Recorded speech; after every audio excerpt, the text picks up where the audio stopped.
All right, so I think we have started. Hello, good afternoon or good evening. Happy Black History Month. My name's Hakeem Oseni. I am from Cyversity, the Bay Area chapter, and I'm very happy to kick off our Black History Month um, series with Bobette Jackson, talking about social media platform engagement. But before we get started, I would like to roll one of Babette's fantastic videos that we can all sort of get acquainted with as to what her special secret sauce is and how awesome she is. Roll video one.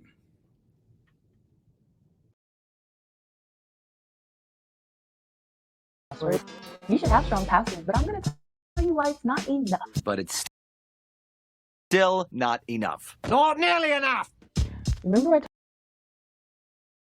I told you that identity thefts and data breaches are on the rise, and they're often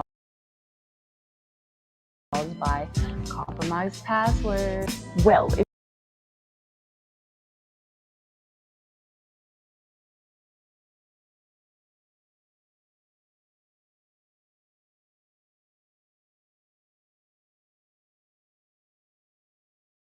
you use a strong password, but use that strong password on every single website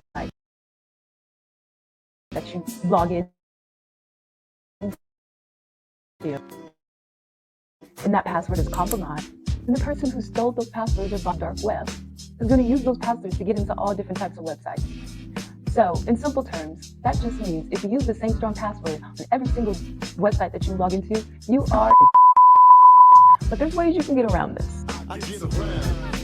Two-factor authentication. I stress this so much. Why two-factor authentication? Because I said so. If you have a compromised password and someone uses that compromised password to log into one of your websites, if you have two-factor authentication on, you will get a notification saying, hey, somebody's trying to log into your website from a device that I've never seen before, from a place that I've never seen before. Just you or not? And then you can get the heads up that somebody's trying to hack into your stuff. You possibly have a compromised password. And what do? You listen to me because you love me. You change it. You change it. You change it right then and there. If you don't have two-factor authentication turned on, well, god damn it, you may never know. And that's when you get those inboxes from those friends be like, hey, how you doing? In language that they've never used before, and then they try to get money out of you. Or your whole social media site gets shut down. So again, remember, two-factor authentication, turn it on. And remember, I'm technically Rose. Bye!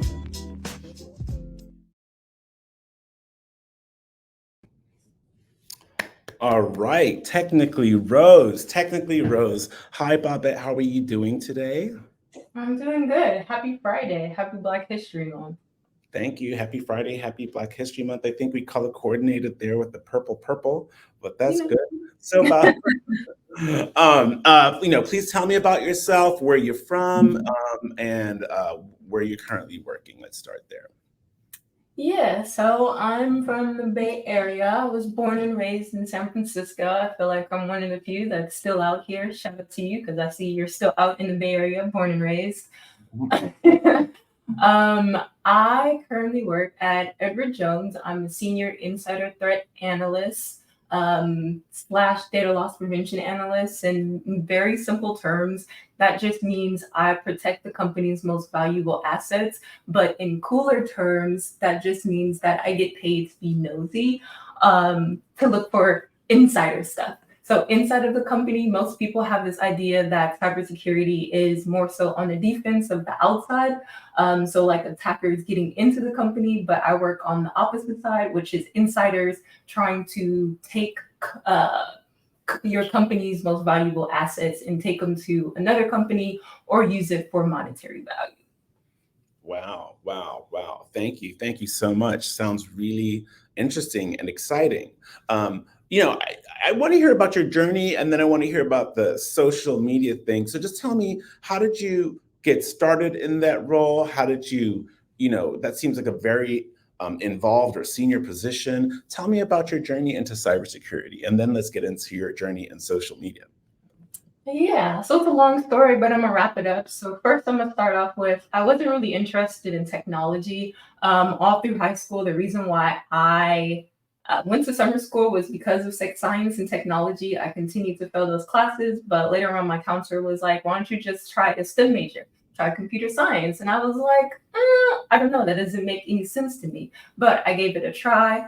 I got into Cal Poly Pomona for computer science, but about a year in, because I started in remedial math, which pushed me back a year and some change. I didn't really like it. I went to my counselor and was like, "How long is it going to take me to graduate?" He said straight up, probably like 8 years. And I was like, let's stop the brakes there. Do you have anything else that I can do? I still want to be behind the scenes, but I want something more like people facing. And that's when he told me about computer information systems. And that rung a bell inside of my head because it wasn't cybersecurity yet. But when I heard of computer information systems, I thought of Penelope from Criminal Minds. And all I wanted to do was be in a dark room with multiple screens and helping from behind the scenes. So I was like, yes, let's go with that. So fast forward a couple years. This is my last year. I didn't know exactly what I wanted to do because cybersecurity wasn't still a thing. They had programming, they had stuff with databases, they had network security, and I still didn't want to do that. I did get into a class which was digital forensics, and I really, really thought I liked that. So I went for a job for digital forensics, which was my old company. And to make that story shorter, I did the interview. The first interview was in the middle of midterms my last year before I graduated. I went down there, I had the interview. Long story short, I didn't get that position, but I created a rebuttal letter and was like, well, I feel like you don't necessarily have the right to tell me that I'd be bored in the position. I feel like this is my dream job. And you can hire me, we can work through, just give me a chance. So that got me an interview with the CISO of the company at the time. So when I went back to the company to interview again, this was in the middle of finals. So just to give you some perspective, it was the middle of finals. I was in LA. My old company was in Silicon Valley. So I had to take the megabus 8 hours to actually get the interview with the CISO. I had to interview with the CISO. Then I had to take the megabus 8 hours again. Next day, wake up, take my final.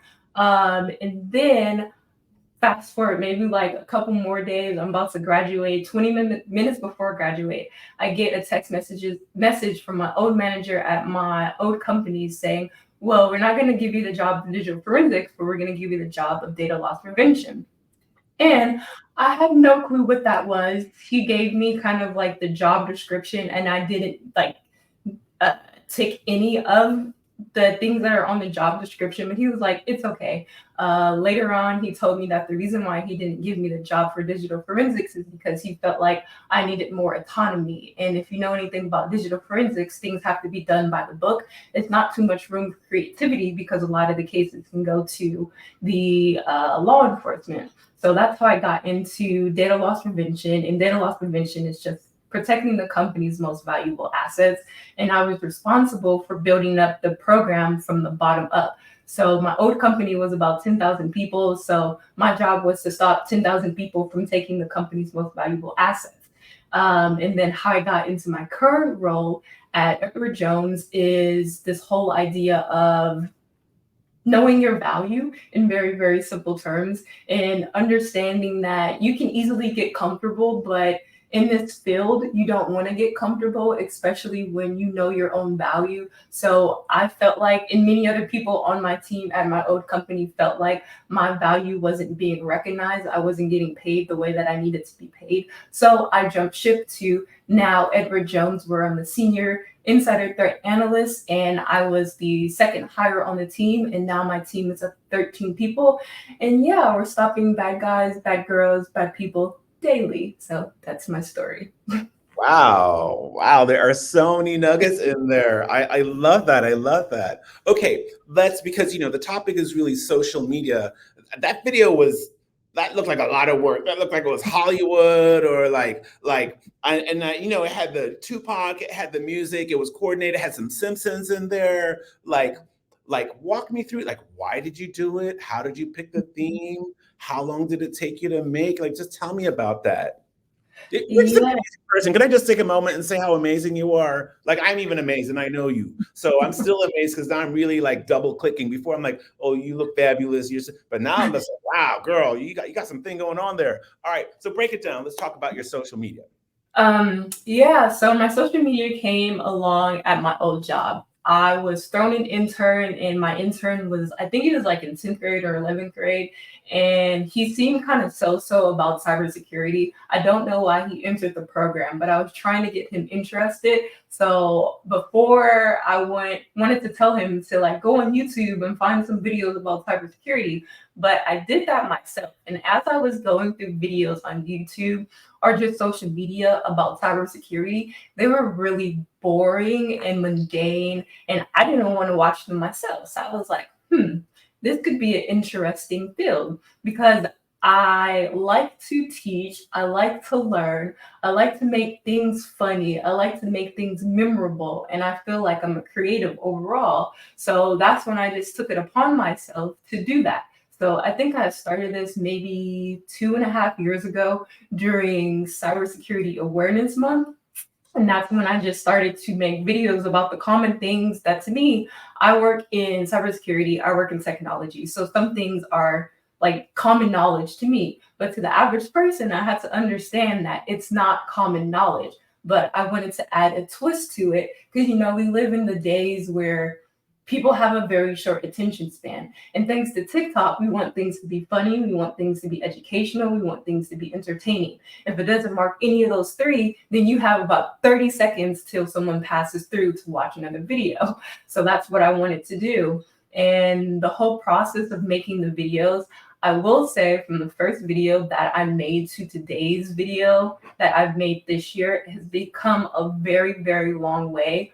But it's kind of just a learning process and just using a whole bunch of different tools. Just like finding the different memes on different meme sites and then finding like the cut videos and finding the right music to go with everything. But one thing that I will say that I have utilized within the past maybe 6 months is ChatGPT. ChatGPT has helped a lot. It just gives me an idea of how I can put all my ideas together so they're seamless. So I'll put like a whole breakdown of what I want to talk about and then possibly some talking points and then just combine like CapCut for video editing and then the memes and then YouTube and all these different things. And the process probably takes me about like 2 hours, give or take, but I feel like it just makes an impact on people because it makes learning a lot more fun.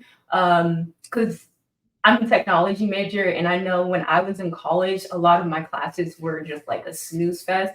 And then I had to go on YouTube and rewatch everything because I didn't understand what was my teacher saying, and that was like a coma fest. So I was like, okay, so I feel like I just want to do it justice so everybody can learn and have fun learning.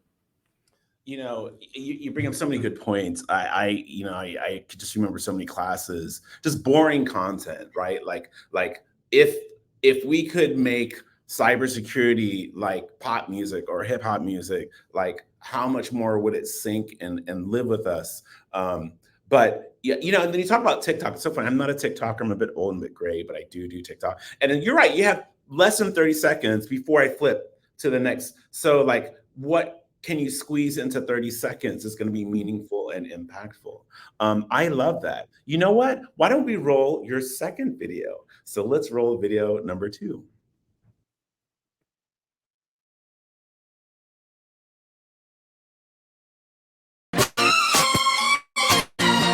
I got my sights set on you, and I'm ready to wait. Wait, before you share that picture, remove the metadata. I'll show you how. Metadata on the iPhone is a hidden treasure of information within your photos. When you share a photo, you're not just sharing the image, but also details like when and where it was taken. It's a handy way to organize memories, but be cautious when sharing. It can reveal your location. Remove it before sending photos and stay cyber safe. I'm thinking about, feel like I couldn't breathe. You are so strong with me. My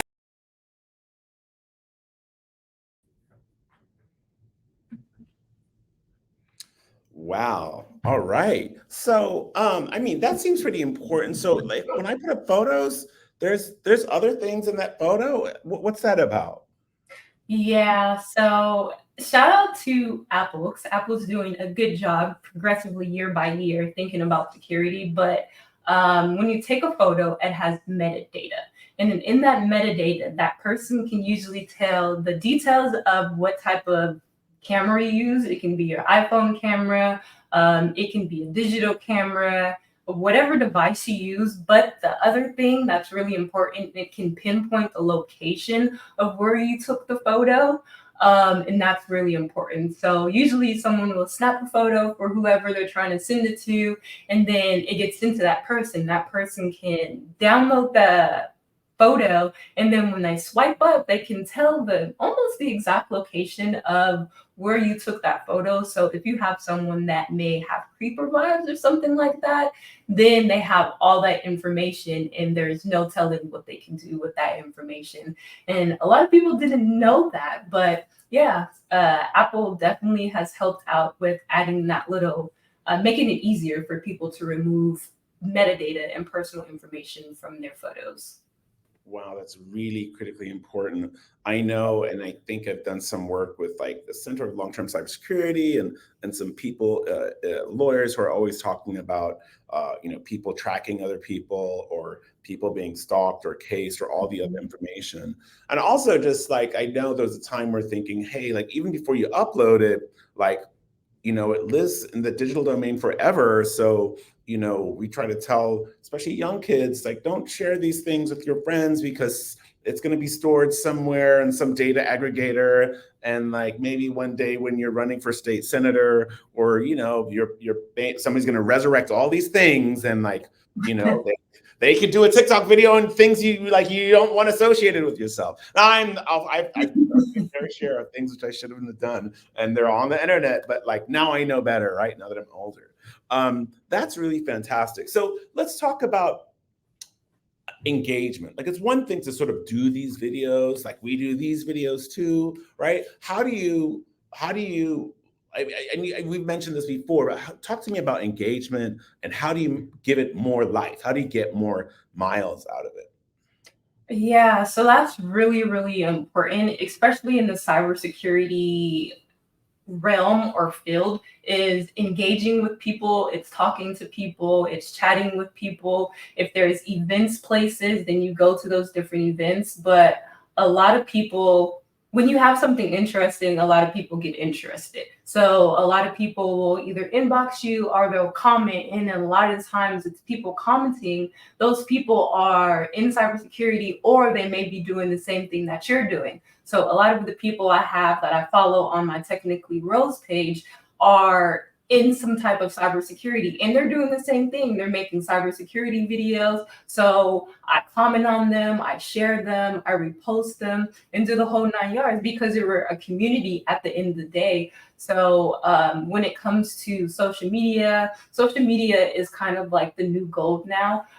If you don't have social media or some way to represent yourself, then you limit yourself on how far you can actually reach. Like if I do the analytics to my videos, whether on TikTok or whether on Instagram, if I didn't have social media, then I'd be limited just to the Bay Area.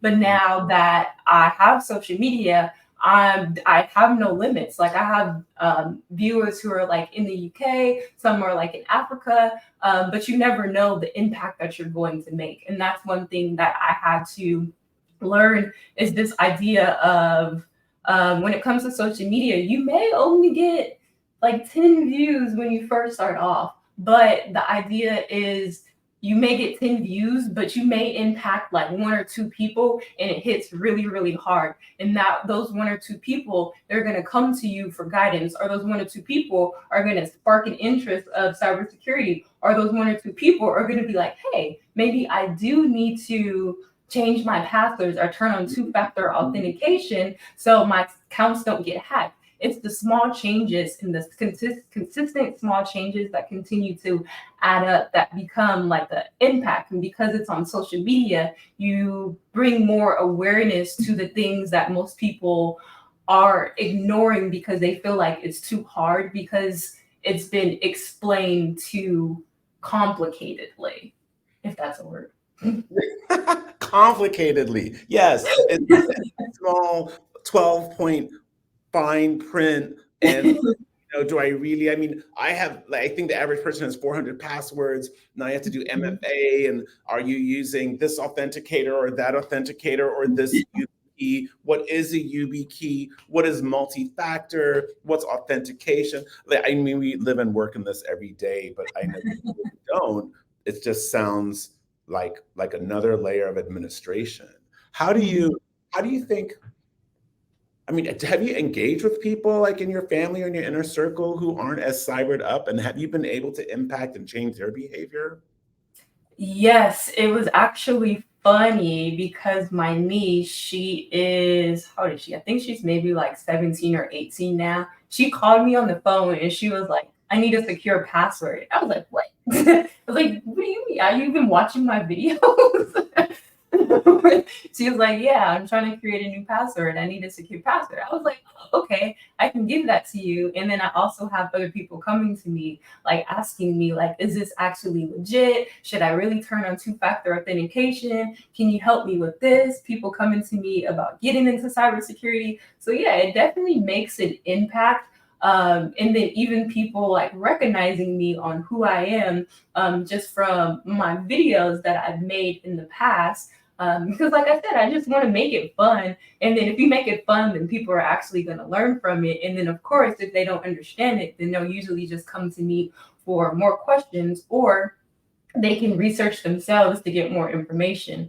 But yeah, the more that I do the videos, the more people are like, wow, that makes a lot of sense. But like I said before, I work and breathe in this all day, every day. So I believe it's common sense. Everyone should know this, but it's not true. Like when I first started making my videos, I wanted to appeal to people who are like my age or younger. But it's interesting because the adverse started happening. I had people who were older watching my videos and was like, wow, this is really great. It makes so much sense when you explain it to me. And I was like, oh, that makes sense. So my videos appeal to everybody of all different ages and races and the whole 9 yards to make people more interested in cybersecurity awareness. Wow. Wow. Wow. Thank you. Okay. Let's roll one more video, and then I want to close off talking about this month and what it means to you. So let's roll video number 3, Technically Rose, aka Bobette Jackson.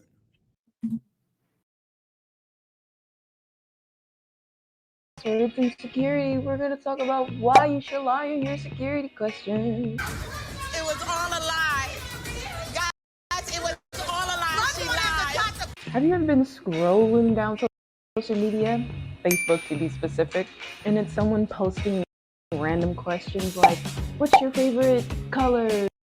What was the name of your first pet? What street did you grow up on? What elementary school did you go to?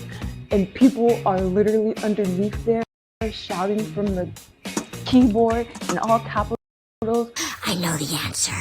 With pride, their favorite thing, and with having full conversations inside of the comment. Well, let me tell you a little secret. That is social engineering. Wait a minute. Wait a minute. And those are answers to security questions. And that is why you should lie on your security questions. Because a lot of that information and a lot of those security questions that they asked you can easily be found on the internet. Security questions. But before you lie about lying, Have a little fun with it. Create a whole fictional character, your alter ego, or somebody you're in love with. I don't know. Just don't use your own personal information. But it's not about the lie, it's about where the lie takes you. And as always, I'm Technically Rose, and thank you for securing your password. She lie. Everybody lie. He'll lie. They'll lie.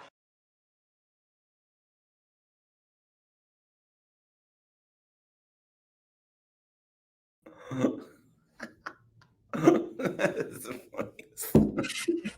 So wait. I'm supposed to. I should have a fictional character. So I should create another other, right? You're probably right. I'm sure. Um, I wonder what my fictional. What's your fictional character? So you have a whole nother persona?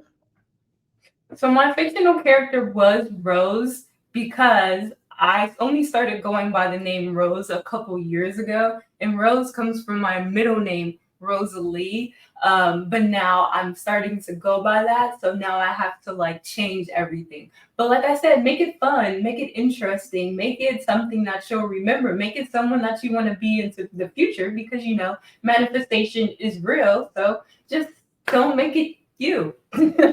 All right, all right. I really like that. Quick technical question. All those effects, like, does it come with a platform? Does it like how do you all the cuts? How did Um, where yeah, does that it's creativity come definitely from?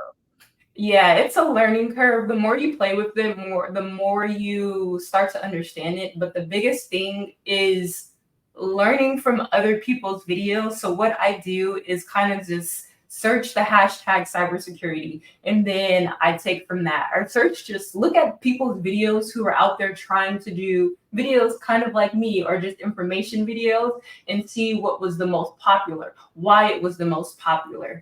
Like one thing it said is like every I think 3 to 5 seconds you need some type of movement on the screen, whether that's zooming in or that's a sound or some text or something, so it can keep people's attention. So it's just studying so you can constantly continue to make your videos better because that's what you want to do. You want to improve as you go along. Okay, all right. Hey, so last question. First of all, about technically, Rose, you're amazing. Your impact, what you're doing is so impactful. It's so now it's so timely. I think it's important that we really pivot and take all this dry content that we have that's super important and hype it up and funk it up and make it funky and make it sparkly and make it shiny and make it twinkle and make it with the three words, what fun, engaging. What were those three words you used? Memorable. Memorable. Yeah, yeah. So I think we can all really learn from that and relevant. So last question. It's Black History Month, and what does Black History Month mean to you, Bobette Jackson, technically Rose?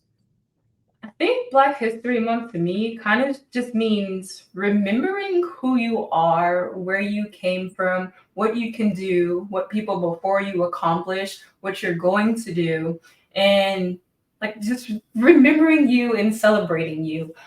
We've come a long way, but I feel like a lot of the times when it comes to Black history, or just in everyday life when it comes to Black history, besides Black History Month, there's a whole bunch of Black history that is traumatic in a way. But on the flip side, there's so much more to that. When it comes to Black history, there's people making moves. You may not even know your neighbor next door may be doing something successful. Your neighbor down the way may be doing something successful. And it's just celebrating the small wins, the big wins, any wins that you have, and just coming together and remembering who you are and what your ancestors did for you along the way. So I just feel like it's a celebration for being Black. Thank you. I resonate with that. It's a celebration for being Black, and it's remembering all those positive things that brought us here. We're still here, and our allies and our friends, and all the fantastic things, and celebrating people like you who are really impacting this community. Bobette, thank you so much. Shout out to Technically Rose. This is Bay Area Chapter Cyversity. Check out cyversity.org. Look forward to our next event, which is with Keith White, head of physical security here at Salesforce, and that'll be next Thursday. Bobette, I hope, I'm going to repost this with your links, and you're going to see several other reposts of this. So thank you so much. We appreciate you. You are amazing. Thank you.